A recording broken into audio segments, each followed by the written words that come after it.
Assalam- Assalamualaikum warahmatullahi wabarakatuh.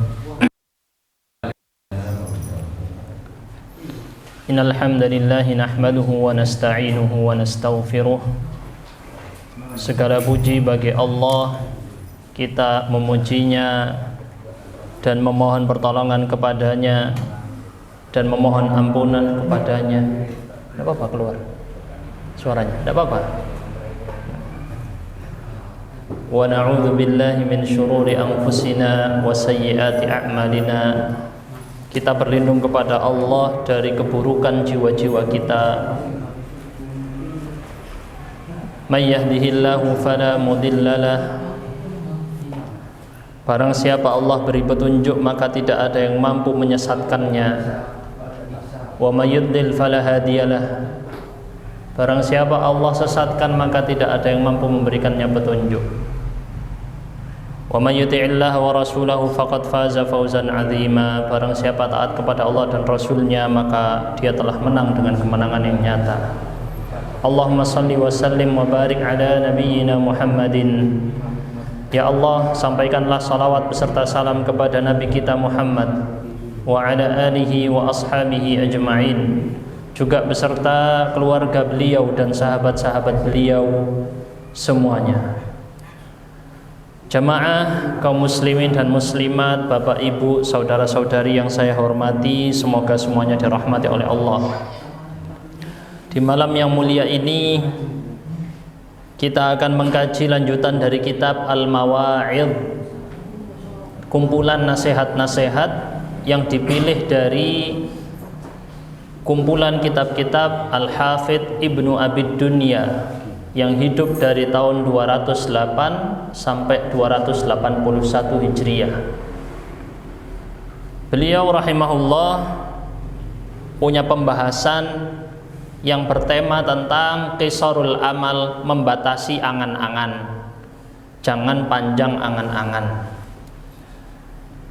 Untuk khusus kajian saya di sini di Deno ini, saya sering menyebutkan teks Arabnya. Kalau di kajian saya yang lain jarang ya. Kalau yang di tempat-tempat lain karena masyarakat umum juga biasanya saya langsung ke inti poinnya. Tapi kalau di sini kita butuh perenungan, bukan karena denoknya ya, tapi karena tema kitabnya ini memang membahas quotes-quotes ya, istilahnya kutipan-kutipan nasihat yang itu perlu direnungi kata per kata. Maka saya akan menyebutkan teks Arabnya. Ini sedikit mengulangi sebagian pembahasan di pertemuan sebelumnya. Enggak apa-apa, kita ulangi sedikit. Dalam hadis riwayat Bukhari dalam kitab sahihnya dari Abdullah bin Umar radhiyallahu anhuma, suatu saat Rasulullah memegang tanganku katanya. Lalu beliau bersabda, wahai Abdullah, kun fid dunya ka'annaka gharib. Jadilah kamu di dunia seolah-olah kamu orang asing. Aw'abir sabil, atau seolah-olah kamu orang yang sekedar lewat, musafir, pengembara. Gitu. Apa enggak dibuka aja ya? Tapi ada AC ini ya. Takutnya orang nyangka loh kok tutup, jadi tidak jadi masuk. Tidak apa-apa, saya terserah gimana. Maaf ini ya, dipotong tengah-tengah. Ucapan Rasulullah sallallahu alaihi wasallam katanya, wahai Abdullah, jadilah kamu di dunia itu seperti orang yang asing atau seperti orang yang sekedar lewat. Ya dunia seperti itu, ini sementara Pak. Pernah kita bahas sebelumnya, di hari kiamat satu hari sama dengan berapa? Kata Allah, khamsina alfasanah. Satu hari di hari kiamat berapa? Sama dengan 50.000 tahun. Umurnya umat Nabi Muhammad baina sab'in kata Nabi, antara 60 atau 70. Sedikit yang melewati itu kata Nabi. Biasanya meninggal di usia itu paling maksimal 60 70, jarang yang lewat dari situ. 60 dibagi 50.000 berapa persen Pak? Ada 1%. Kecil sekali, di bawah 1% ya. Kecil, tidak ada apa-apanya. Itu baru satu hari kiamat, belum yang lain-lainnya, belum bagaimana dia itu sebenarnya adalah Infinity, tidak terbatas akhirat ini. Akhirat kan tidak terbatas, tidak ada angkanya. Berapa hari nggak ada akhirat. Gimana mau dunia yang cuman 60 tahun dibanding akhirat yang nggak ada tahunnya, terus abadi, kekal. Nggak bisa dibandingkan, Pak. Persenannya nggak ada, 0,0 nggak bisa. Itu permisalan sabda Nabi, dunia dibanding akhirat seperti air yang diambil pakai jarum dari laut. Netes yang netes dari jarum itu dibanding air laut segoro itu semua perbandingan dunia dengan akhirat. Laut gimana? Sekian tidak bisa dibandingkan. Maka jangan kamu seperti orang yang mau hidup di sini selamanya. Jadilah kamu seperti orang asing, cuman sekedar lewat, ambil seperlunya. Dunia seperti itu. Kata Ibnu Umar, idza amsayta fala tantadhiris sabah. Kalau kamu masuk waktu sore, jangan nunggu waktu pagi. Wa idza asbahta fala tantadhiril masa. Kalau kamu masuk waktu pagi, jangan nunggu waktu sore. Wa khudh min sihhatika li saqamik. Ambil waktu sehatmu untuk persiapan waktu sakitmu. Wa min hayatika li mautik. Ambil dari bagian kehidupanmu untuk persiapan kematianmu. Ini waktu dihitung semua. Nanti kita lihat bahkan penafsiran para salaf, dihitung per nafas. Per nafas ini dihitung. Sudah ada hitungannya per nafas ini. Jatahnya kita hidup dunia ada hitungannya per nafas. Oh, meninggal. Dihitung per nafas ini. Dan ini yang disebutkan, kalau sudah masuk sore, jangan nunggu waktu pagi, gak ngapa-ngapain. Tidak ada untuk tujuan dunia, gak ada untuk akhirat. Sia-sia waktunya.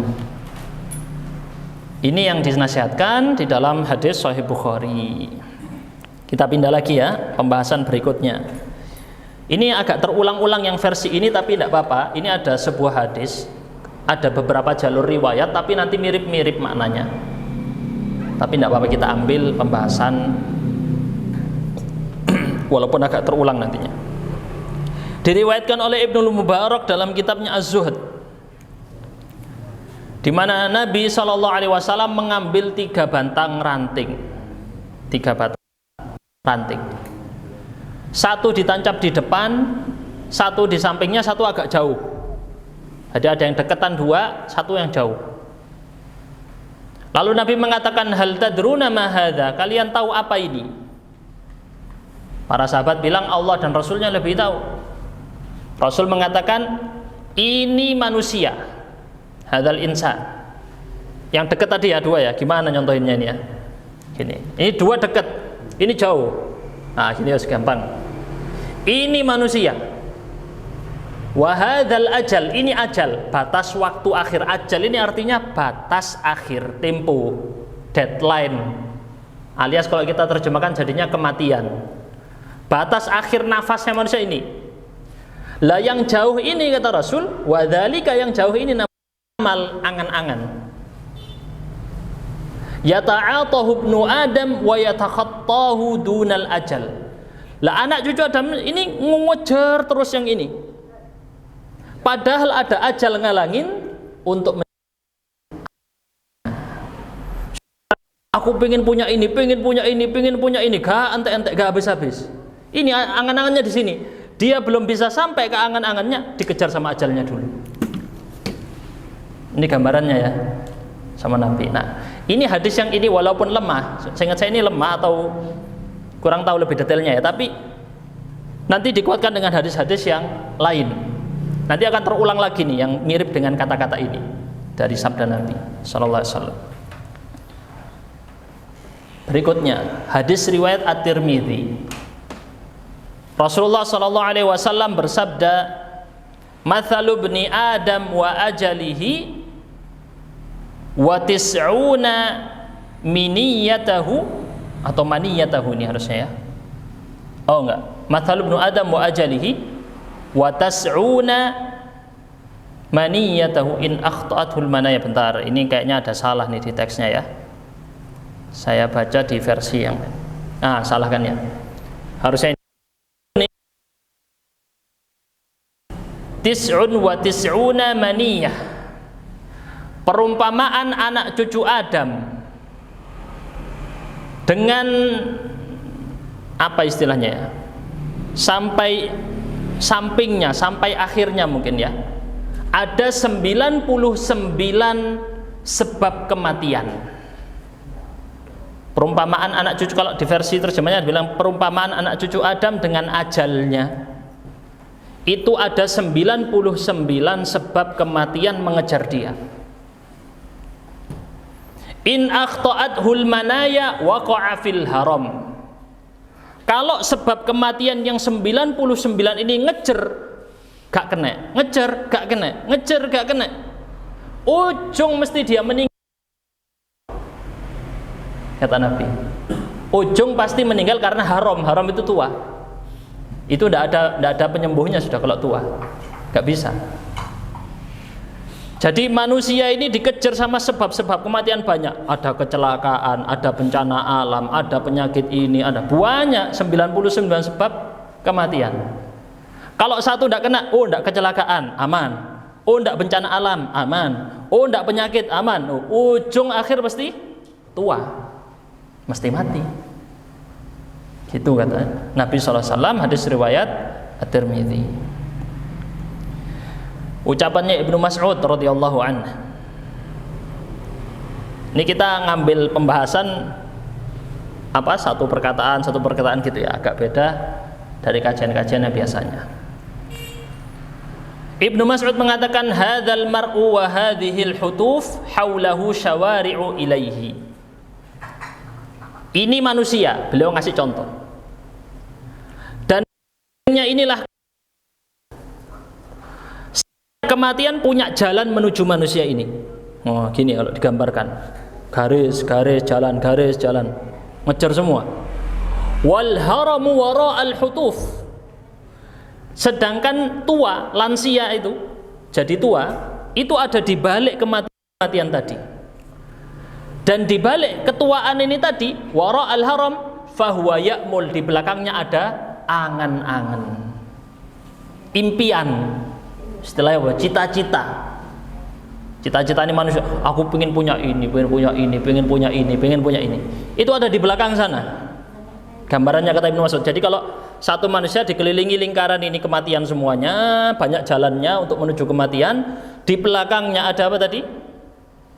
Minimal lansia, tidak kena semuanya, ada usia tua. Setelah usia tua tadi ada garis, namanya garis angan-angan, impian, cita-cita. Maka kata beliau, wa hadhil hutuf syawari'u ilaihi. Ini kematian lagi jalan menuju dia, mengarah kepada dia. Fa iyyaha amrun biha akhadathu. Maka dia pun fa iyyaha amrun biha akhadathu. Dia pun akan binasa oleh perintah yang datang melalui kematian-kematian itu.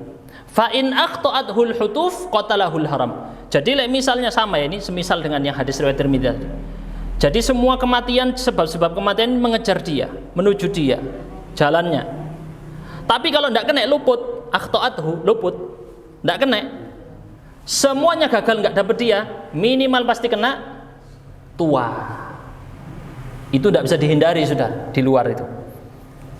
Maka nanti ketuaan inilah yang akan membunuh dia. Sementara itu saat dia meninggal, dia masih melihat impian dan angan-angannya, cita-citanya. Dunia yang dikejar. Ini kata Abdullah bin Mas'ud. Riwayat Ibnu Abi Dunya sendiri. Ini sebenarnya semua yang tadi kita sebut riwayatnya Ibnu Abi Dunya. Walaupun saya sebut ini Sahih Bukhari, Tirmidzi, itu yang riwayatnya sama. Ada juga di versinya Bukhari, ada juga di versinya Tirmidzi. Tapi semuanya ini riwayatnya Ibnu Abi Dunya. Baik. Riwayat lain dari beliau juga, tapi juga ada di Sahih Bukhari. Dari Abdullah, ini Abdullah, perlu dicek lagi nih, Abdullah bin Mas'ud atau Abdullah bin Umar. Tapi kalau kita lihat di sebelumnya perkataan Ibnu Mas'ud, berarti ini Abdullah bin Mas'ud. Beliau mengatakan khattalana Rasulullah khattan murabba'an. Rasulullah membuat gambar.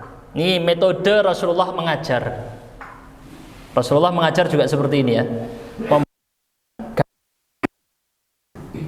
Ini. Jadi ngajar pakai gambar, papan tulis itu termasuk tradisi metode Nabi dalam mengajar. Karena memang secara teori pendidikan itu lebih tertangkap di otak lebih lama ketimbang cuman mendengarkan. Rasulullah menggambarkan 4 garis persegi, lalu ditarik garis di tengah, dan ada beberapa garis khatta khututan hakadha ila janibil khat, ada garis-garis di sisi kanan dan kiri. Lalu ada khatta khattan kharijan, ada 1 garis di luar sana jauh. Gambarannya gitu ya. 1 di tengah ini ada kotak. Sekarang ini kotak, mirip ya dengan yang tadi ya. Ada kotak, di sekelilingnya ada garis-garis begini, di luarnya sana ada garis jauh.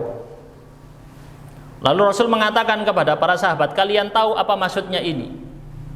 Para sahabat bilang, Allah dan Rasulnya lebih tahu. Kata Rasul, hadzal insanu lil khattil ladzi fi wasatil khatt. Ini yang di tengah, ini manusia. Kayak tadi yang kita persis itu ya. Sedangkan yang mengelilingi dia ini, dari segala penjuru, inilah ajal, kata Nabi. Hadzal ajal muhitun bihi, ini ajal melingkupi dia, mengelilingi dia. Wa hadhil a'rad al-khutut tanhashuhu. Garis-garis kecil ini yang menusuk-nusuknya dia ini adalah penyakit-penyakit yang siap menerkam dia. Tanhash, bahasa Arabnya menerkam, seperti hewan buas. In akhta'ahu hadza nahashahu hadza. Satu penyakit atau serangan ini, enggak selalu penyakit ya, bisa musibah, bencana. Satu serangan ini menerkam luput, ada lagi yang ngejar lagi, ada lagi yang ngejar lagi, nggak ada yang bisa lewat. Wadzalikal, nggak ada maksud, nggak ada yang bisa, mesti ada yang kena, lama-lama mesti ada yang kena. Wadzalikal amalu lil khattil kharij, sedangkan garis yang jauh di sana itu, yang di luar area dia diserang dari berbagai garis, garis yang jauh itu adalah angan-angan cita-citanya, harapannya. Hadis riwayat Bukhari dan Muslim, ini juga Ibnu Abi Dunya tapi ada di Bukhari dan Muslim maksudnya ya. Anas bin Malik radhiyallahu anhu meriwayatkan dari Rasulullah SAW, beliau bersabda, yahramu ibnu Adam, anak Adam ini nanti akan menua, jadi tua. Wa yabqa minhu ithnatan, tetapi ada 2 yang tidak akan pernah tua dari dia. Usianya tua Pak, fisiknya tua ya, tapi ada 2 yang nggak bisa tua. Yang sepuh-sepuh, coba dicek ini. 2 ini mesti tidak tua pada setiap orang yang tua. Apa 2 ini kata Nabi? Al-irsu, ambisi, tamak, kepingin ini, kepingin itu, kepingin, masih ada walaupun fisiknya sudah tua. Yang kedua, al-amal, angan-angan yang panjang, cita-cita. Ini tidak akan tua pada anak Adam, mesti tetap semangat.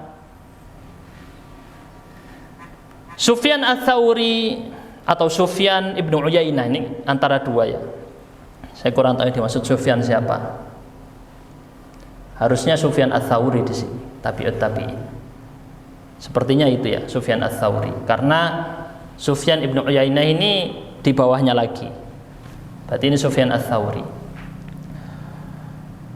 Wallahu alam, tapi bisa jadi yang lain. Tapi Ibnu Abi Dunya biasanya menukil di sini semua itu tabi'in atau tabi'in tabi'in masih. Jadi sahabat tabi'in, kebanyakannya tabi'in. Sufyan akan fid dunya qasrul amal. Arti zuhud. Zuhud ini apa Pak? Qisarul amal ya, bukan qasrul amal, ini salah. Qisarul amal yang benar. Zuhud ini apa biasanya Pak? Diartikan dari definisi yang biasa kita tahu itu apa zuhud? Zuhud pokoknya anti dunia gitu ya. menjauh dari kenikmatan dunia. Biasanya gitu arti zuhud. Bagi Sufyan, zuhud itu dalam dunia adalah memperpendek angan-angan. Impian-impian diperpendek. Jangan panjang-panjang. Memang fokusnya ngejar akhirat sudah. Laisa bi'aklil ghalidh, kata beliau, zuhud itu bukan dengan kamu makan yang nggak enak, makan yang kasar. Maksudnya di zaman itu, di zamannya beliau itu banyak orang-orang yang berusaha zuhud dengan menampakkan melakukan hal-hal yang kelihatan depan mata. Apa? Makan yang nggak enak, Pak. Orang lain pada makan enak-enak, dia makan roti kering gitu ya, nasi nggak pakai lauk. Kata dia itu zuhud. Bukan itu, kata Sufyan. Itu bukan zuhud. Zuhud itu kamu potong angan-anganmu, diperpendek angan-anganmu, jangan terlalu jauh. Wala lubsil aba, dan juga bukan pula zuhud itu kamu pakai pakaian yang jelek. Kalau zaman dulu itu biasanya pakai kain wol, kain jelek, kain dari kulit domba, apa? Bulu domba. Malik ibn Mighwal tabi'in, beliau mengatakan, man qasura amaluhu hana alaihi aishuhu. Barang siapa pendek angan-angannya, maka hidupnya jadi mudah.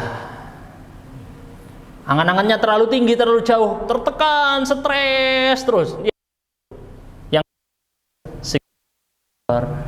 datang apa? Konsultasi kejiwaan. Biasanya mesti ekspektasi hidupnya terlalu tinggi. Pengen kayak hidupku kudu ngene, istriku kudu ngene, suamiku kok harus begini, ya kan ya? Ekspektasinya terlalu tinggi. Apalagi sering nonton medsos, semakin dibikin tinggi ekspektasi.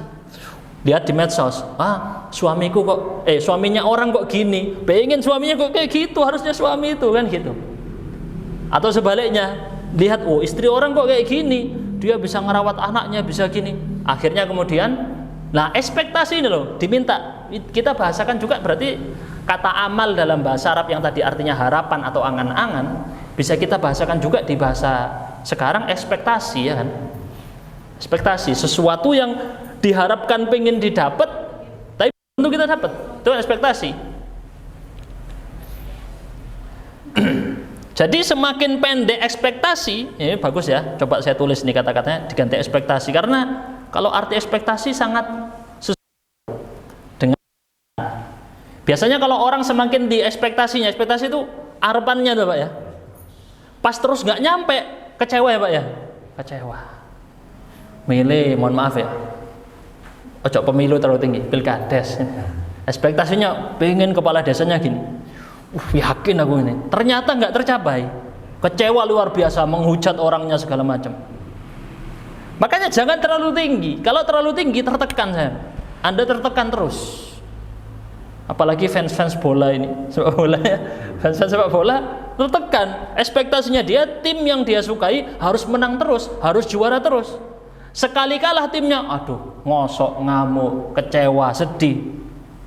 Makanya ini angan-angan jangan terlalu tinggi, dikurangi. Kalau dikurangi, kehidupannya mudah.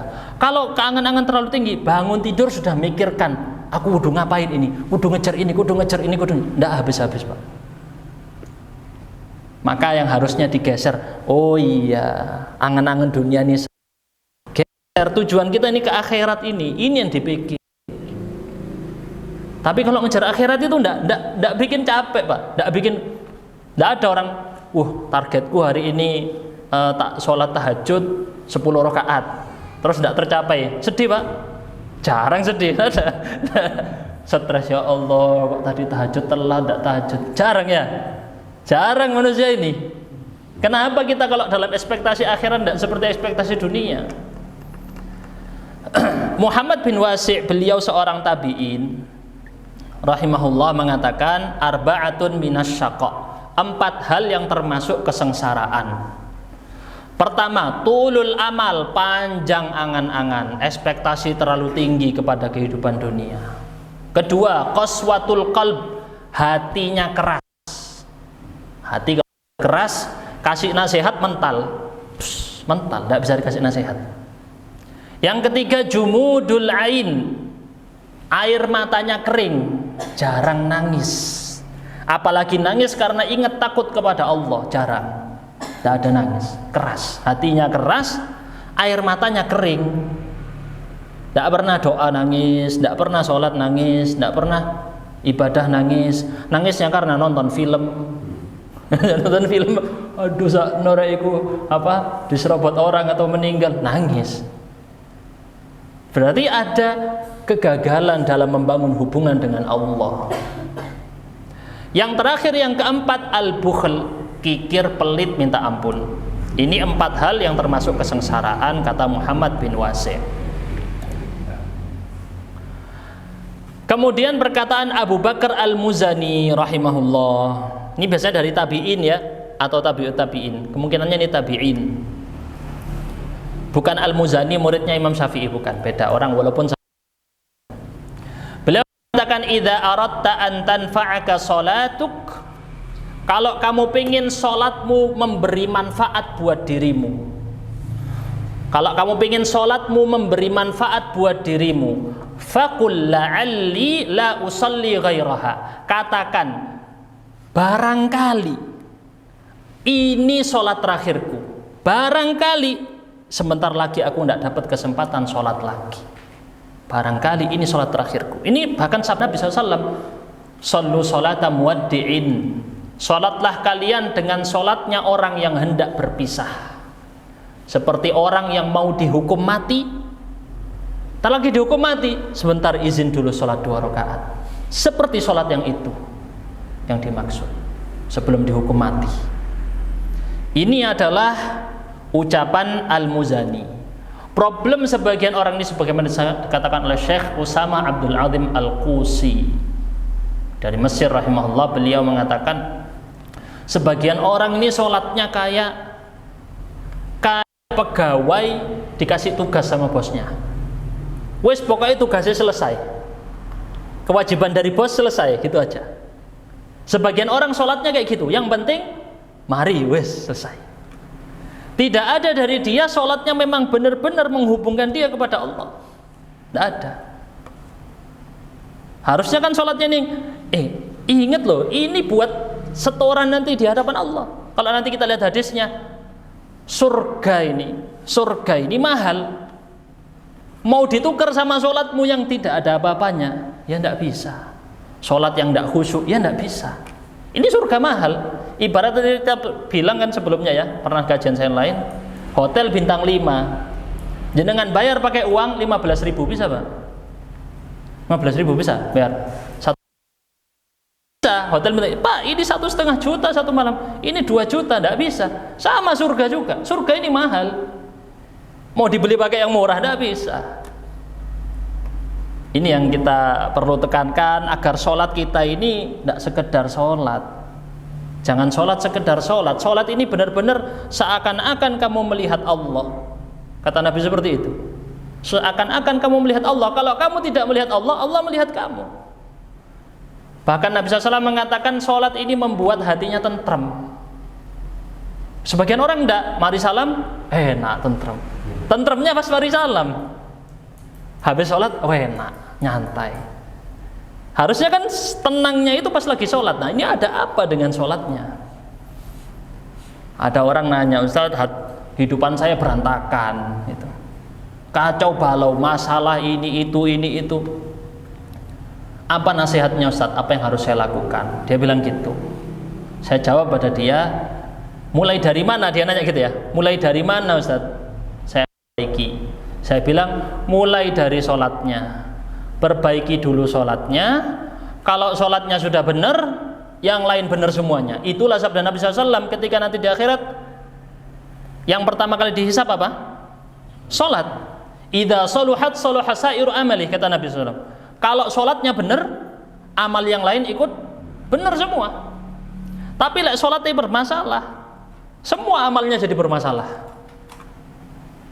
Maka kalau mau memperbaiki kehidupan, sampai ada kata-kata itu bagus ya, perbaiki sholatmu, Allah perbaiki kehidupanmu. Kata-kata bagus. Kamu perbaiki sholatmu, nanti Allah yang perbaiki kehidupanmu. Tenang. Barang siapa memperbaiki hubungannya dengan Allah, Allah perbaiki hubungannya dengan makhluk. Kalau ada masalah dengan makhluk, biasanya hubungannya dengan Allah kacau, bermasalah. Ada orang sibuk berbaiki dengan makhluk, urusannya sampai Allah ini tidak diperhatikan. Kalau dia perbaiki dulu hubungan sama Allah, makhluknya gampang semuanya, jadi mudah. Ini maksudnya ya. Baik. Al Hasan al Basri mengatakan, ma atala abdun al amala illa asa al amal. Tidaklah seseorang memanjangkan angan-angan, melainkan dia akan semakin memperburuk amal perbuatannya. Insyaallah.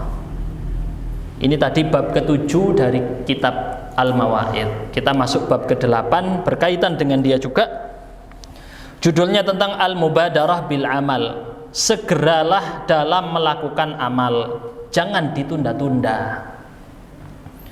Kalau ada sekarang langsung. Mau sedekah, jangan ditunda, sekarang langsung sedekah. Jangan ditunda-tunda. Kita lihat sabda Nabi SAW riwayat At-Tirmidzi. Beliau bersabda, badiru bil a'mali sab'an. Segerakan amal kalian sebelum kedatangan 7 perkara. Kata Nabi, apa 7 perkara ini? Ma tantadhiruna illa faqran munsian.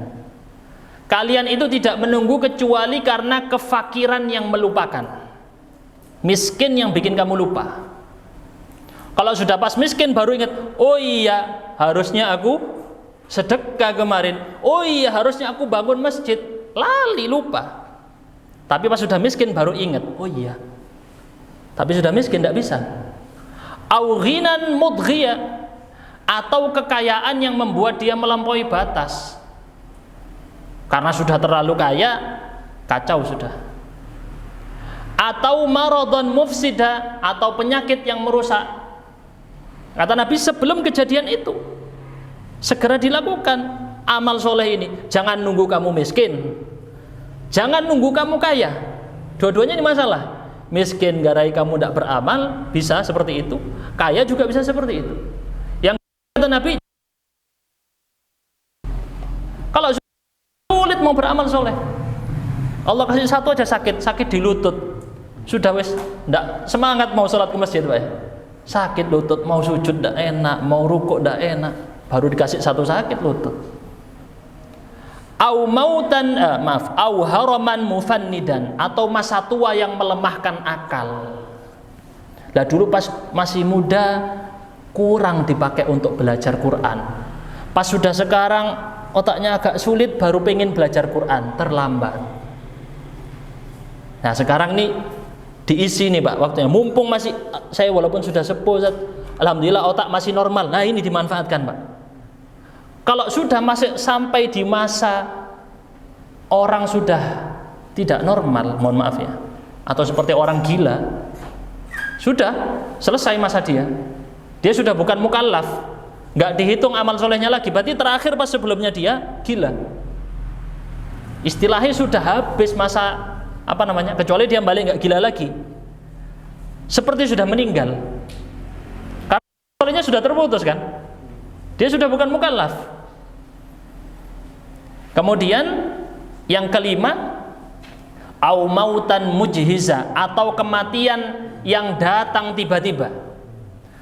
Awid dajjala fasyarru ghaibin yuntadhar, atau ketika dajjal sudah datang, itulah makhluk gaib terburuk yang ditunggu-tunggu. Awis sa'ah was sa'atu adha wa amar, atau yang ketujuh, hari kiamat. Karena kiamat itu lebih dahsyat dan lebih pahit, kata Nabi SAW. Berarti ada 7 ini. Amallah soleh sebelum 7. Pertama, miskin. Kedua, kaya. Ketiga, sakit. Keempat, lansia yang membuat otaknya tidak normal lagi. Yang kelima, kematian. Keenam, dajjal. Ketujuh, hari kiamat. Kemudian kita tahu hadis ini terkenal ya, hadis yang ini ya, di mana sabda Nabi SAW riwayat Al-Hakim dan lain-lain, ightasan qabla khamsin, manfaatkan 5 sebelum 5. Tahu ini semuanya ya Pak ya? Apa saja Pak? Yang pertama, masa mudamu sebelum masa tuamu, masa sehatmu sebelum masa sakitmu, masa kayamu sebelum masa miskinmu, masa luangmu, waktu yang kosong ini sebelum masa sempit sibukmu. Yang kelima, hidupmu sebelum matimu. Kita merasakan semua sudah pernah merasakan ini kecuali satu, kematian. Dipersiapkan di sana. Alhamdulillah semua yang hadir di sini sehat semua, Pak. Digitkan ini, dimanfaatkan. Kajian saya ikut Ustadz Surya pernah nyampaikan tentang masalah anak muda.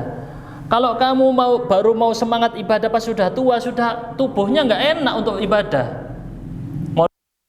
Sudah maksudnya, kalau masih muda, sholat bisa sekian rakaat, datang masjid, sholat tahiyatul masjid, sholat qobliyah, sholat ba'diyah, puasa juga masih enak, ya kan? Malam sholat tahajud masih enak.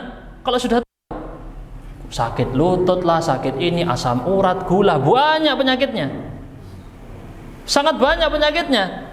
Mumpung masih muda ini dimanfaatkan, atau mumpung aduh saya belum sakit, dimanfaatkan. Kenapa? Karena ketika sakitnya nanti menghalangi dia, sakit tadi menghalangi dia dari suatu amal soleh, maka amal solehnya dicatat.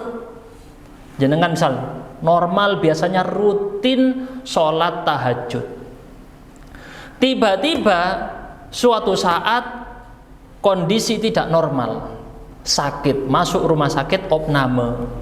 Di opname nggak sempat tahajud, dapat pahala tahajud atau tidak? Dapat pahala tahajud. Kenapa? Karena semasa sehatnya rutin sholat tahajud. Walaupun dia di opname 1 bulan dicatat pahala tahajud. Karena dulu dia waktu enaknya itu, Pak.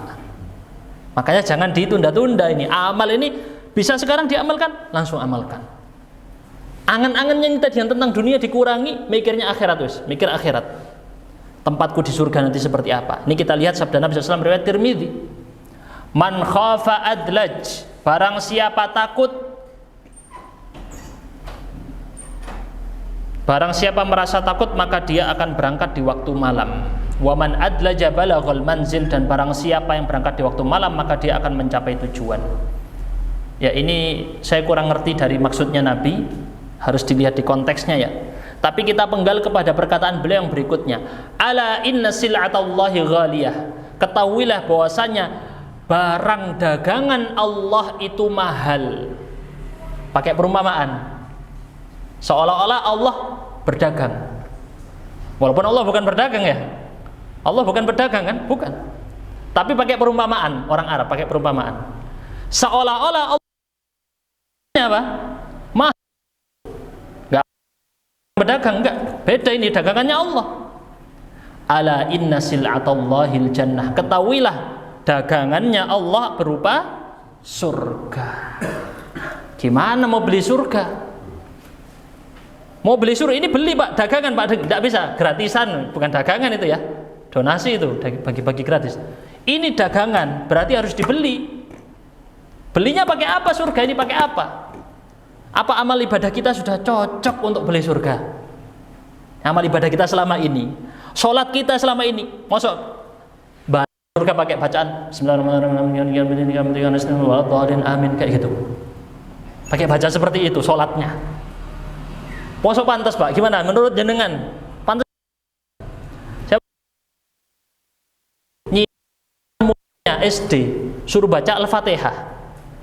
Misal murid SD bilang baca kepada gurunya Bismillahirrahmanirrahim, amin. Ditolak apa enggak sama gurunya ini? Dicatat nilai berapa ini, Pak? Enggak lulus sama gurunya. Ini baru guru SD sama anak SD. Gimana antara kita dengan Allah? Kenapa bacaan Al-Fatihah kita saat sholat masih kurang pantas? Ini kan membangun hubungan dengan Allahnya ini loh. Oh iya, berarti saya perbaiki sholat saya. Bacanya harus Bismillahirrahmanirrahim, alhamdulillahirabbil alamin. Dirungi, diresapi pelan-pelan. Dan kalau sudah sampai tingkatan tinggi, jenengan ngafal Quran, itu serius ya, Pak ya. Kalau jenengan ada hubungan yang bagus dengan Quran, hafal Quran, suatu ketika ada sebuah kejadian, itu hafalannya datang, mengingatkan. Dan apalagi Anda faham maksud dari ayat tadi, mengingatkan langsung. Ini kenyataan real, kenyataan ini. Dalam banyak kasus, seperti bahkan kejadian seorang yang punya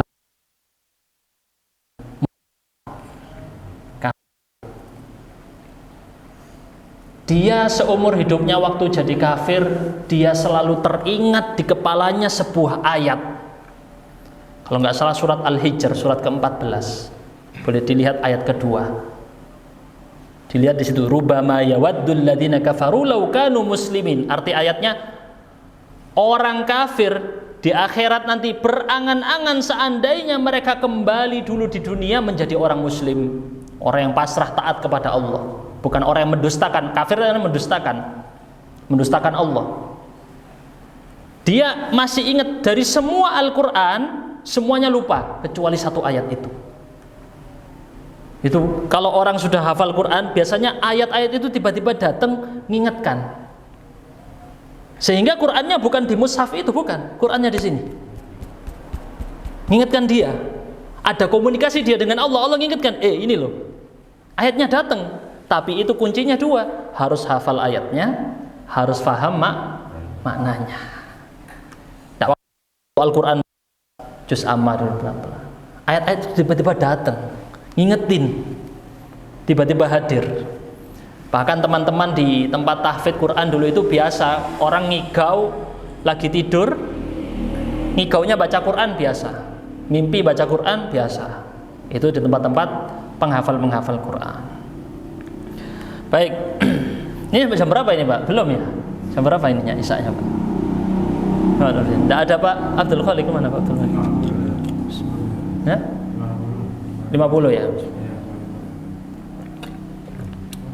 Baik, kita sebutkan ucapan Abdullah bin Mas'ud lanjutnya ya. Beliau radhiyallahu anhu berkata, innallaha azza wa jalla ja'ala ad-dunya kullaha qalilan. Allah menciptakan dunia ini semuanya adalah jumlahnya kecil, nilainya sedikit. Fama ya'ti minha illa qalilun min qalil. Dari dunia ini tidak datang kepada kita kecuali sedikit dari yang sedikit. Wa mathalu kamainil ghadir. Salah ini kayaknya teksnya ya. Bentar. Ini beberapa teksnya. Nah, kan salah kan ya? Maaf, ini ada salah teksnya. Wa mathalu ma baqiya minha ka'ainil ghadir.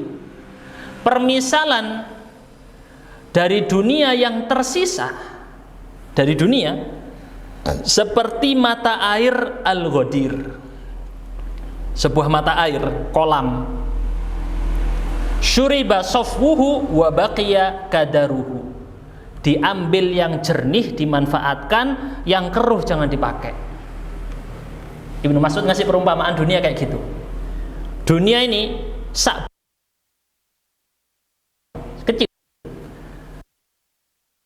Itu kecil dari yang kecil, sedikit dari yang sedikit.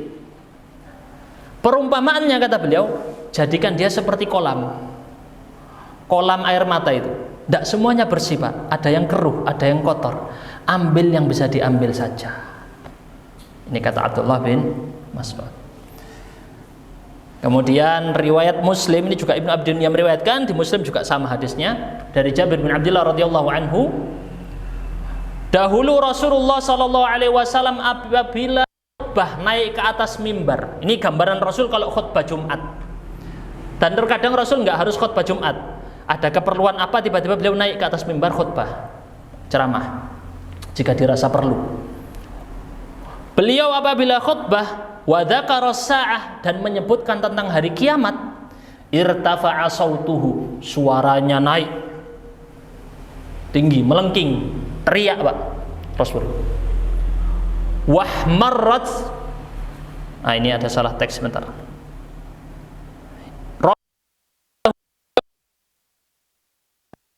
Wahmarrat wajnatahu, memerah kedua pipinya. Ka'annahu mundhiru jaishin, seolah-olah beliau komandan perang.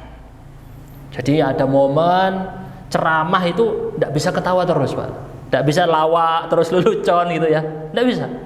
Misal saya ceramah tentang kematian, masa cocok saya kasih lelucon Pak? Tidak jadi orang ingat kematian, iya kan?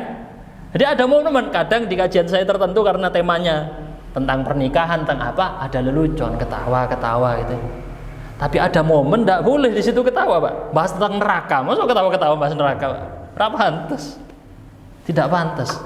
Maka Rasulullah saat membahas tentang kiamat, tentang akhirat, beliau suara keras, teriak. Beliau merah wajahnya. Seperti orang marah, komandan perang. Gimana komandan perang? Masa masih ngelawak Pak lagi komandan perang? Gak mungkin, komandan perang ntar lagi mati. Namanya komandan perang. Maka beliau mengatakan sabbahtukum au massaitukum. Musuh akan menyerang kalian pagi atau sore hari. Maksudnya musuhnya apa berarti? Coba kira-kira ada yang bisa nebak nggak maksudnya? Ajal. Musuh akan menyerang kalian pagi atau sore, tidak tahu kalian. Ajal bisa datang kapanpun. Pas lagi tidur nggak sadar, atau pas lagi sadar. Kata Nabi SAW, bu'ithtu ana was-sa'atu kahataini. Beliau mengatakan, aku diutus bersama dengan hari kiamat seperti dua ini. Beliau menunjuk dua jarinya. Beliau merenggangkan antara jari telunjuk dan jari tengahnya. Gimana Pak kalau satunya Rasulullah, satunya hari kiamat? Bisa jauh? Tidak bisa jauh. Dekat terus. Jari telunjuk sama jari tengah, selalu dekat. Alias ciri-ciri hari kiamat itu adalah pertama diutusnya Rasulullah Muhammad. Itu udah ciri-ciri hari kiamat. Bareng diutusnya, kata Rasul, bu'ithtu ana was-sa'ah. Aku diutus bersama hari kiamat. Seperti dua ini, dua jari ini, tidak bisa dipisahkan, jauh, tidak bisa dijauhkan, tetap dekat. Dikatakan jauh, tetap dekat. Ini gambarannya tentang hari kiamat. Belum ya, belum adzan ya. Kok di luar masih tarhim? Belum. Model di Madinah aja. Jadi nanti diakhiri dengan azan, setelah azan kemudian dilanjutkan dengan sosiatan aja. Oh gitu, nggih boleh. Kayak di Madinah ya. Ya, di Madinah gitu. Saya biasa ngisi kajian di Masjid Madinah hari Rabu, tapi temanya lebih lebih nyantai tentang pernikahan. Kalau itu banyak ketawanya. Kalau ini tidak cocok ya. Insyaallah berarti azan, habis azan Isya sesi tanya jawab, setelah itu kita sholat nggih. Baik. Pas sesi tanya jawab boleh apa? Konsumsi. Apa konsumsinya habis sholat? Konsumsinya itu? Konsumsinya habis sholat. Oh, habis sholat aja ya. Ada konsumsi ya Pak ya? Jangan langsung pulang ya Pak ya. Jadi diusahakan kenyang batinnya, kenyang fisiknya. Baik. Lanjut lagi ya. Hadis riwayat Ibnu Majah dan Ahmad. Tapi ini juga jalurnya Ibnu Abi Dunya. Abdullah meriwayatkan. Abdullah ini maksudnya Ibnu Mas'ud. Karena tadi bahas terakhir Ibnu Mas'ud. Kemungkinannya begitu. Nabi SAW mengatakan, mali walid dunya. Apa urusanku dengan dunia, kata Nabi. Apa urusanku dengan dunia, kata Nabi. Innama mathali wa mathalud dunya. Perumpamaanku dengan dunia seperti orang yang berkendara. Qala fi dhilli syajarah. Berkendaranya ini dia apa istilah itu? Hinggap, bukan hinggap apa-apa. Berteduh sebentar ya. Beristirahat sebentar di bawah naungan pohon. Orang berkendara capek nemu ada pohon, istirahat sebentar. Fi syajaratin fi yaumin saifin faraha wa tarakaha. Dia sampai di sebuah pohon di suatu hari yang panas. Dan kemudian dia pergi dan meninggalkan pohon ini tadi. Ulangi lagi ya Pak ya, konsep perumpamaannya nih. Perlu ini perenungan karena perumpamaan. Rasul dengan dunia, perumpamaannya seperti seorang pengendara di hari yang sangat panas. Beliau singgah di pohon tadi berteduh. Terus setelah itu beliau tinggalkan pohonnya tadi. Yang mana dunianya berarti? Ini pertanyaan logikanya ini Pak ya, logika perumpamaan. Yang mana dunianya ini Pak? Pohonnya ya. Pohonnya ini dunia tadi. Singgah sebentar. Namanya singgah sebentar, jangan bawa banyak-banyak. Yang banyak dibawa itu bekalnya ini. Yang dibawa banyak itu bekalnya. Bukan kamu bangun di pohonnya itu tadi. Wes pohonnya tak bangun, tak bikin apa pohonnya. Bukan itu tujuannya, Pak. Ini tempat singgah, tujuannya nanti. Yang diperbanyak apa? Bekalnya, bukan bangun pohonnya. Baik.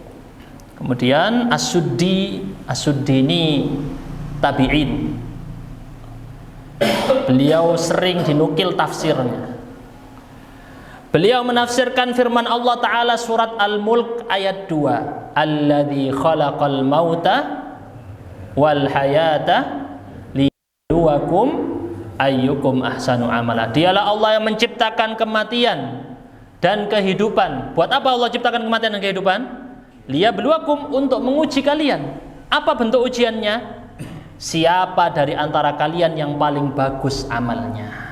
Itu ujian sebenarnya, bukan ujian di sekolah yang pakai jawab-jawab, mengumpulkan dapat nilai di rapot. Itu bukan ujian sebenarnya.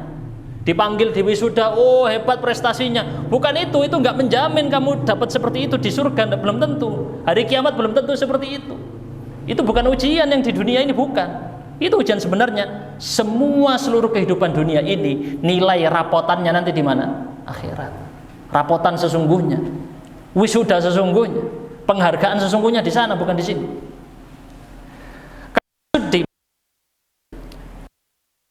Siapa di antara kalian yang paling bagus amalnya adalah ayyukum lil mauti azkar. Di antara kalian siapa yang paling banyak mengingat kematian? Wa ahsanu lahu isti'dadan. Siapa di antara kalian yang paling persiapan? Wa asyaddu minhu khaufan. Dan dia yang paling besar rasa takutnya kepada kematian. Maka hati-hatilah kalian. Ini ciri-ciri orang yang lulus ujian. Paling banyak mengingat kematian, paling mempersiapkan kematian, paling khawatir kepada kematian. Belum ya Pak? Belum Isa? Belum. Muhammad bin Ali menafsirkan firman Allah Ta'ala surat Maryam ayat 84. Maryam ini surat berapa? Surat 19 ayat 84. Innama na'uddu lahum adda. Sesungguhnya kami menghitung mereka, menghitung manusia ini dengan hitungan-hitungan yang teliti. Kata beliau penafsirannya, yakni nafas. Allah hitung nafas per nafas. Orang per orang ada hitungan nafasnya. Nafas kesekian habis nafasnya. Setiap kita nafas, dihitung Pak, dikurangi Pak jatahnya Pak. Setiap kita nafas. Al-Hasan menjelaskan penafsiran asyaitanu sawwala lahum wa amla lahum, surat Muhammad ayat ke-25. Beliau menafsirkan zayyana lahumul khotaya. Setan ini membujuk rayu mereka dalam surat Muhammad ayat 25. Asyaitanu sawwala lahum wa amla lahum. Setan ini membujuk rayu mereka dan memperpanjang angan-angan mereka. Ini dalil utama seharusnya di awal kitab tadi ya. Tentang masalah, Ustaz mosok tidak boleh memperpanjang angan-angan, cita-cita. Ini siapa yang memperpanjang angan? Setan. Yang tugasnya bikin manusia, entar lagi buat ini, entar lagi buat ini, entar lagi ngejar ini. Setan tugasnya. Biar kamu dibikin bangun pohonnya itu, bukan ngejar target tujuanmu. Maka kata Al-Hasan, mereka setan menghiasi dosa-dosa. Dosa dihias kelihatan bagus Pak, dosa Pak. Sekarang kepingin kan dosa-dosa ini nikmat Pak, enak Pak. Kenapa yang nikmat-nikmat itu haram kan gitu. Wa maddalahumul fil amal, dan dia memanjangkan angan-angan mereka supaya keingin ini, keingin itu. Syarik bin Abdullah menafsirkan ayat Al-Quran surat Al-Hadid ayat 14. Lagi-lagi ayatnya juga tentang angan-angan. Fatannakum anfusakum wa tarabbastum wartabtum wa gharratkumul amani. kalian telah mencelakakan diri-diri kalian sendiri. Kami telah mencelakakan diri-diri kalian ya. Fatantum anfusakum, salah ini ya. Fatantum anfusakum, salah sebutnya ayatnya. Kalian telah mencelakakan diri kalian sendiri. Kalian telah menunggu, kalian telah ragu. Nah, teks yang terakhirnya ini penting. Wa gharratskumul amani, surat Al-Hadid ayat 14. Dan angan-angan menipu kalian manusia. Kata Allah, angan-angan menipu. Beliau menafsirkan, udah Isya ya, adzan ya. Ya. Tak lanjutkan dulu biar nggak kepotong. Kalian menguji diri kalian sendiri, yakni dengan syahwat dan kelezatan-kelezatan dunia. Kalian menunda-nunda dalam urusan taubat, gak segera. Wartabtum, kalian ragu tentang urusan akhirat. Sampai kemudian datang kematian, sementara itu al-amani, angan-angan itu membuat kalian lupa. Ini salah ya antara teks kitabnya. Mohon maaf, ini ada banyak salahnya. Nanti boleh kita ulang lagi saja di pertemuan akan datang ya, untuk beberapa teks yang salah ini. Mau saya jelaskan tapi loh kok salah. Tapi intinya sederhananya sama maknanya dengan yang tadi. Angan-angan itu menipu. Wallahu a'lam bishawab. Kita lanjutkan nanti setelah adzan dengan sesi tanya jawab. Silakan. Monggo. Salah teksnya ada banyak salah ya, bahkan ayat Al-Quran salah ini. Nanti saya koreksi. Dipegang aja. Awas nyetrum. Habis sholat apa itu? Ada yang bagikan. Habis sholat nih Bu. Habis sholat aja. Allahu Akbar. Allah.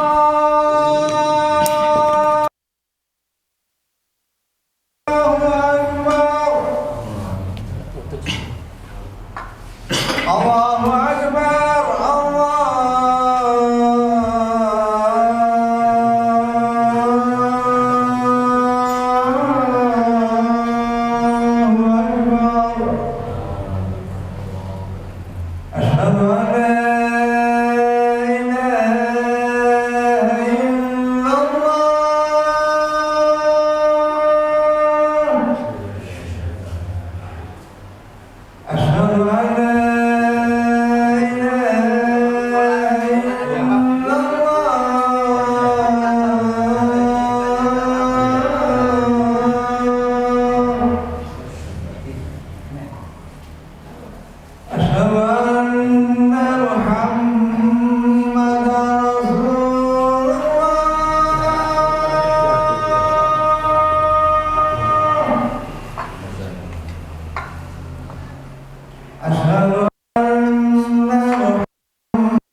القائمات الصلاة والفضل والبحث مقام محمودا الذي وعدته.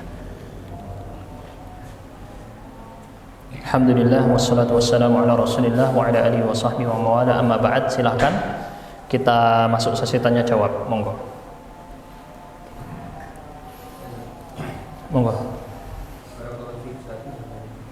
Apakah termasuk kebinasaan Ustaz ketika seseorang itu disibukkan dengan perkara dunia dan susah atau sulit untuk bisa mendatangi atau menjalankan suatu ibadah Ustaz? Kenapa? Apakah termasuk kebinasaan ketika seseorang itu disibukkan dengan urusan dunia sementara dia itu susah untuk bisa mendatangi suatu kegiatan ibadah? Iya. Ya, ini yang pertama. Kemudian yang kedua, kalau misalkan perkara dunia itu berkaitan dengan misalkan pekerjaan Maisha, dia bekerja untuk menafkahi anak-anak dan istrinya, orang tuanya, dan dia susah untuk misalkan biasanya dia mudah untuk mendatangi majelis ilmu seperti itu, dan itu susah untuk dia datangi. Apakah itu termasuk kebinasaan? Itu sama berarti pertanyaan pertama sama kedua. Ya. Yang pertama sama kedua sama berarti pertanyaan. Yang pertama ya apa? Sama berarti kan? Oh iya. Nah. Iya. Pertanyaannya kan seseorang dia orang tadi ini sibuk dengan urusan dunianya sampai lalai urusan akhiratnya. Apakah ini membinasakan orang tersebut? Begitu ya. Jika pertanyaan ringkasnya kira-kira begitu ya. Contohnya seperti terhalang dari ibadah, sholat, atau bahkan amalan-amalan yang dianjurkan. Saya bisa hubungkan ini dengan kejadian di zaman Nabi Sulaiman. Makanya tadi langsung saya carikan teks ayatnya karena saya tidak hafal ayat ini. Bisa dibuka di surat ayat 30.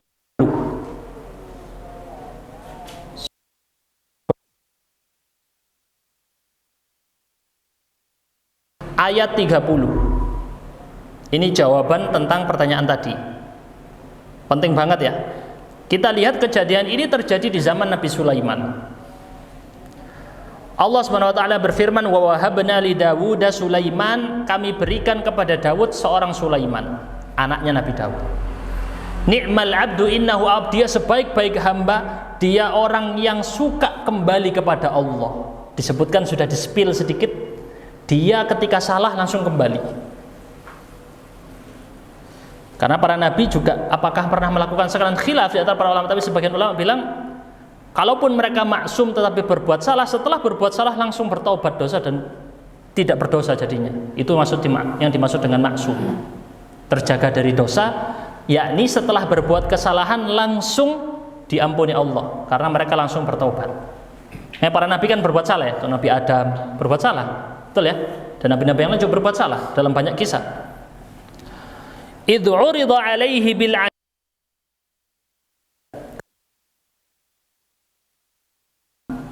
kuda-kuda yang tenang di waktu berhenti, tapi kalau waktu sore berlari cepat. Karena ada kuda ini kewenceng larinya tapi enggak jinak, Pak. Jadi dia kalau lagi adem tenang jinak, kalau lagi lari kenceng. Kudanya bagus-bagus ini. Mungkin agak enggak relate karena enggak ada yang melihara kuda sini ya. Orang zaman dulu kuda, istimewa kuda yang seperti ini. Faqala inni ahbabtu hubbal khairi an dzikri rabbi hatta tawarat bil hijab. Sulaiman mengatakan, sungguh aku menyukai kesenangan kepada barang baik alias kuda ini sehingga membuat aku lalai dari mengingat Tuhanku. Alias Sulaiman saking sukanya dengan kuda-kuda tadi itu sampai lalai dari asar. Penafsirannya ya, di dalam tafsir lalai tidak sholat asar atau tertinggal sholat asar ya, gara-gara ngurusi kuda. Berarti dunia lihat Apa yang dilakukan oleh Sulaiman? Rudduha alai, bawa kepadaku kuda-kuda itu semua. Fatafiqa masham bisuqi wal a'naq, maka Sulaiman potong kaki-kaki dan leher kuda itu tadi, disembelih semuanya kuda-kudanya. Karena sudah menghalangi dia dari Allah. Itu gambarannya Nabi Sulaiman ya. Gara-gara bisnisnya ini ngalangi dari sholat asar, bubar kabeh wis. Disembelih semua. Boleh dilihat surat Shad ayat 30 sampai 33. Oke. Kemudian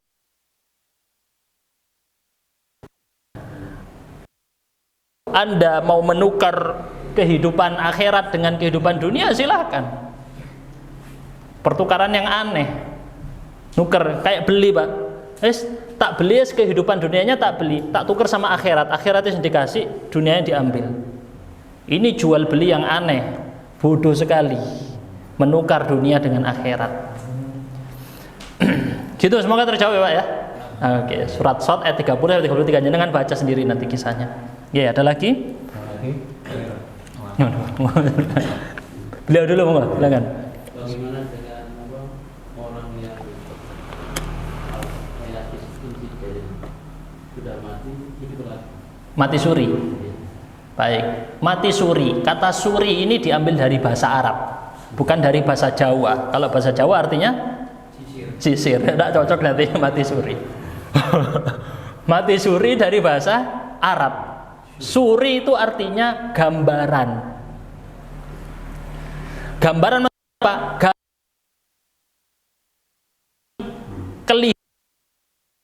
Tidak mati. Contoh lain yang seperti ini ada dalam istilah fikih jamak suri. Apa itu jamak suri? Jamak solat saat hujan, maghrib dan isya. Sebagian ulama memandang itu jamak suri. Maksudnya jamak suri apa? Maghribnya dipepetkan ke waktu isya, isyanya diawalkan. Ketoani jamak maghrib sama isya, padahal nggak jamak Pak. Paham ya kira-kira ya? Itu arti suri. Orang mati suri, apakah mungkin terjadi? Sangat mungkin secara medis. Kenapa? Di dunia medis, patokan kematian bukan detak jantung dan nafas paru-paru, tapi yang ada di batang otak. Ini kalau di dunia medis. Makanya di dalam fatwa-fatwa para ulama menjadi perdebatan tentang masalah mencabut alat bantu nafas bagi orang yang masih nafas, masih jantungnya berdetak, tapi batang otaknya sudah mati. Dalam dunia medis,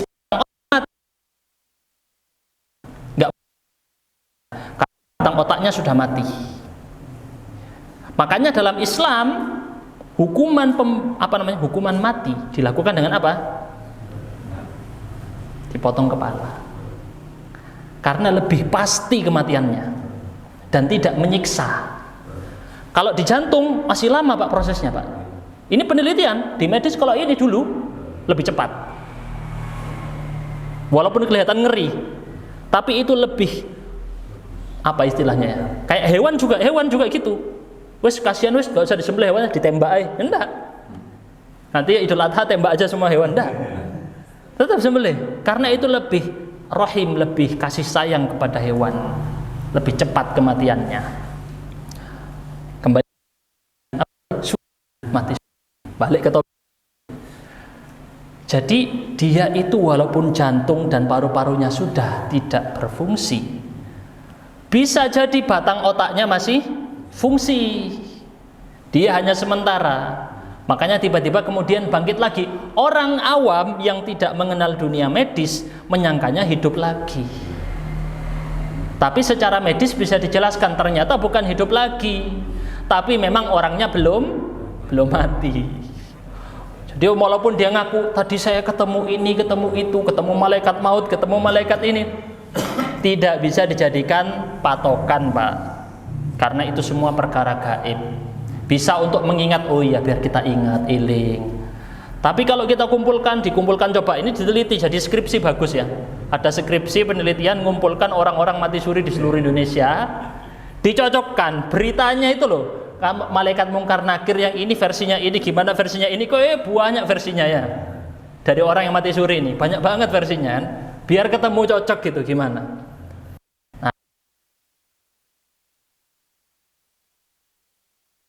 Benar-benar mati. Wallahu a'lam bishawab. Nggih, ada lagi pertanyaan? Enggak. Bagaimana cara kita itu istiqomah Ya. dalam menghadapi warga yang tahu kebenaran cuma ditolak dengan hawa nafsu. Yang istiqomah siapa berarti ini? Berarti maaf ya, kayak saya berarti Iya. juga belajar manhaj salaf. Nggih. Warga ini saya sampaikan terus ini tahu dia, oh ya, tapi ditolak dengan hawa nafsu. Nggih. Gitu. Iya. Kebenaran ditolak. Gitu. Maksudnya menyampaikan kebenaran tapi kebenaran ditolak karena hawa nafsu. Pertama kita harus bersabar luar biasa. Para nabi dulu pun juga ditolak sama keluarganya. Contoh siapa? Nabi Nuh, anaknya sendiri nolak, betul? Sudah kelihatan banjir, Pak, banjir. Diajak naik perahu, enggak mau. Saking ngeyelnya. Sudah benar-benar saking enggak mau. Enggak, aku enggak ya. Disuruh ngakui kesalahan enggak mau. Itu yang terjadi pada anaknya Nabi Nuh. Apalagi contohnya yang keluarganya juga bermasalah di para nabi. Istrinya Nabi Lut. Tapi apakah Nabi Nuh dan Nabi Lut tidak berhenti menasihati? Terus menasihati sampai detik-detik akhir. Masih terus menasihati, bersabar. Tidak, jangan kita konsepnya dalam berdakwah pengen aku Ustaz, pokok tak ceramah sekali orangnya langsung berubah. Bisa tuh Pak? Tak bisa ya Pak ya? Punya anak, aduh anak saya Ustaz, tak nasihati. Ya jangan bayangan Anda, saya nasihati sekali, pokoknya onok dalile Quran hadis langsung anaknya kembali, tidak mungkin. Dan Quran dalil apa itu sudah? Quran beliau sampaikan, omongannya beliau sendiri sudah hadis kan gitu, Nabi Nuh. Tapi itu pun tidak mampu mengubah anaknya sendiri. Kita dalam berdakwah jangan tergesa-gesa. Jangan terlalu cepat berharap pengen segera langsung menang, langsung gitu. Kata Nabi SAW, walakinnakum qaumun tastajilun. Kata Nabi, kalian ini kaum yang terburu-buru. Orang sebelum kalian ada yang dipenggal, dipotong jadi dua. Ada yang disisir dengan sisir besi. Kalau sisir biasa enak, rambutnya dirapi. Sisir besi, kulit copot dari dagingnya, sisa tulangnya. Sisir besi, siksaan bagi orang yang mengikuti jalannya para nabi terdahulu. Jadi diingat lagi, kalau misalnya aduh keluarga saya kok nolak, ingat Nabi Nuh, ingat Nabi Lut, ingat Nabi Muhammad sendiri, pamannya sudah mau wafat meninggal, dituntut ayo paman mengucapkan la ilaha illallah, aku akan bela kamu di hadapan Allah nanti. Pamannya tidak mau. Pamannya, ini agama nenek moyangku, mau tak tinggal sungkan sama orang-orang keluarga, tidak enak, tidak enakan rasanya. Baik, itu yang bisa saya jawab, semoga bermanfaat. Oh enggak, terakhir, soal terakhir. Ibu-ibu tidak ada soal ya? Bentar, ibu-ibu tidak pernah nanya soalnya. Aman ya ibu-ibu ya? Oke, tidak apa-apa, tidak ada ibu-ibu, tidak ada soal. Monggo Pak, silakan. Insyaallah. Pertanyaan mewakili dari semua teman-teman ini Ustaz.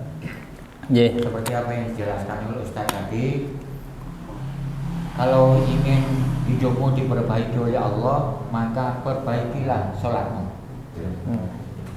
Jadi mohon penjelasan, pencerahan bagaimanakah ukuran sholat yang baik itu Ustaz? Sampun? Terima kasih. Bagaimana caranya sholat yang baik? Pertanyaannya ya. Bagaimana caranya sholat yang baik?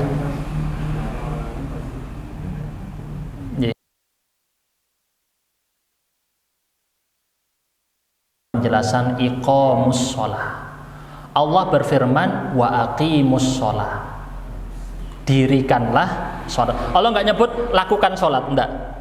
Disuruh berdirikan. Iqamus sholah itu sesuatu yang tadinya nggak berdiri, diberdirikan. Gini, iqam, berdiri, tegak. Gimana maksudnya menegakkan sholat? Tepat pada waktunya dan mengikuti tata cara Nabi dalam sholat, luar dan dalam. Luar maksudnya apa? Gerakan sholatnya, nggak ngarang sendiri sholat dengan gaya kungfu. Allahu Akbar. Ono sholat gaya kungfu kan kemarin viral. Walaupun khusyuk, bukan berarti sholatnya tidak sah ya, sholatnya tetap sah asal sesuai rukun semua, tapi sholatnya tidak sesuai tata. Nah, nggak bisa. Sholat maksudnya sholat biar sekalian olahraga keringetan gitu ya, jadi sehat, enggak. Sholatnya ngikuti cara Nabi.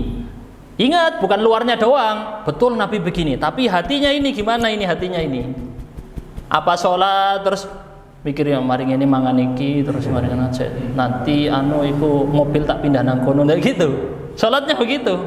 Gimana, Pak? Perlu diperbaiki nih, Pak ya. Ya memang kita banyak salah, sering kita masih pikirin dunia. Pas kita sadar langsung segera balik lagi, Pak. Itu yang dimaksud tadi kata Allah tentang Nabi SAW, innahu awwab. Apa awwab? Kembali. Salah balik meneh, salah balik meneh, gitu. Kata Imam Nawawi dalam menjelaskan tentang masalah taubat, bahkan orang dosa seribu kali diulang, 1000 kali diam, balik lagi taubat lagi, diterima taubatnya sama Allah. Dosa, taubat, dosa, taubat, dosa, taubat. Orang sebut taubat sambel ya. Ya kan? Taubat sambel. Mbah kenapa taubat sambel? Apa karena sambel gitu?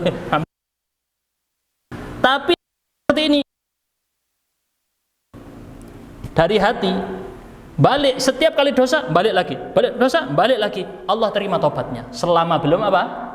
Nyawa sampai di kerongkongan. Malam yughargir kata Nabi SAW. Baik, alhamdulillah. Oh, enggak ada air ya. Pengaruh doa terhadap takdir. Ya, la yaruddul qada illa du'a. Kata Nabi SAW, tidak ada yang mampu menolak qada kecuali doa. Tapi kita juga sudah pelajari bahwa qada dengan qadar itu berbeda. Qadar itu sesuatu yang sudah ditetapkan oleh Allah jauh di zaman azali. Sedangkan atau 50.000 tahun sebelum meninggal, sebelum penciptaan langit dan bumi. Sedangkan qada adalah setelah terjadi penerapannya di dunia, itu qada. Apakah doa bisa menolak takdir? Pembahasan yang panjang, tapi kesimpulannya para ulama dengan hadis tadi, iya. Tetapi qada, tetapi perlu sudah Allah tahu. Secara ringkasnya ya, qadarnya Allah sudah tahu bahwa dia akan berdoa, kemudian dia tertolak dari yang seharusnya dia dapat, dia geser ke yang lain, itu juga takdir Allah. Sederhananya begitu ya. Wallahu alam bisawab. Tentang masalah takdir memang masalah rahasia Allah, kita tidak tahu.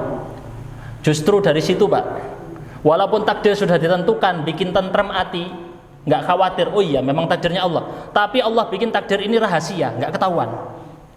Kalau nggak ketahuan, saya ingin menolak takdir, gimana orang nggak tahu takdirnya gimana, Pak? Betul ya, Pak ya?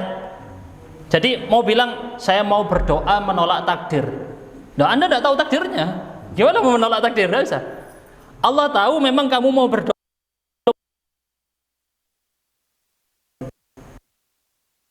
Ya, ini takdirku memang. Tapi jadi dengan kata-kata menolak takdir ada masalah di mana? Masalah kan kamu tidak tahu takdirnya apa. Kalau tidak tahu ya berarti kamu doa berharap itu terjadi dan itu jadi takdir kamu. Wallahu a'lam bissawab. Fakulun muyassarun lima khuliqa lahu, kata Nabi, setiap orang dipermudah kepada apa yang harus menjadi takdirnya, akan diperlancar. Kita tutup ya. Subhanakallahumma bihamdika asyhadu an la ilaha illa anta astaghfiruka wa atubu ilaik. Kita sambung di pekan ke 4 ya, Pak ya. Ini kan aslinya pekan 2 saya jadwalnya, tapi pekan 2 besok saya ke Malang. Di Malang ada ngisi kajian, bukan ngisi kajian sebenarnya, periksa gigi sekaligus ngisi kajian.